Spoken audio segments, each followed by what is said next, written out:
வாரத்துக்கு ஒரு 5 பேர் பீச்சில் ஷூட் பண்ணால் அடுத்த வாரமே நின்னோட இதெல்லாம்.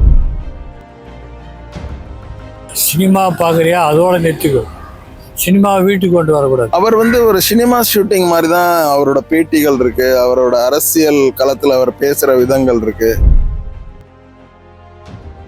எனக்கு என்னமோ விஜய் கொடுக்குற பேட்டியெல்லாம் பார்த்தா அவர் வந்தால் நல்லாயிருக்கும். என்ன இந்த கூட்டம் சுரண்டி தின்னுக்கிட்டே இருக்கு, 4வது தலைமுறையும் சுரண்டுது. 10வதுக்கு அடுத்தவனை ஒருத்தனை கொண்டாந்து உட்கார வச்சுக்கிட்டு அவனை ட்ரைனிங் கொடுக்குறான். இவன் நடக்கிறதுக்கே நாதி கிடையாது.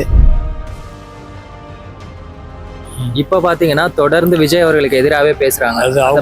அது அவங்களுக்குள்ள ஒரு 2 பேருக்குள்ள ரகசியம். அப்படியே முழுசாவே நாட்டையே சாப்பிட்டுறாங்க. இங்க அப்படியெல்லாம் கிடையாது. அவங்க கொஞ்சம் சாப்பிட்டுட்டு மக்களுக்கும் நிறைய பண்றாங்க. டிஎம்கேலாம் ரொம்ப புதுசாக வரல கட்சி, அதெல்லாம் அந்த காலத்துலேருந்து வருது கட்சி.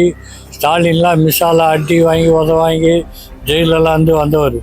இவன் என்ன பண்ணா ஒன்றில் கரூர் இதுக்கே இல்லாத பிரச்சனை பண்ணி விட்டாங்க. நாட்டில் ஒழுங்கும் இல்லைங்க. இது யார் வந்தாலும் சரியாக ஆட முடியாது. இவன் என்ன பண்ணுவான், அவன் என்ன பண்ணுவான், அதெல்லாம் சும்மா.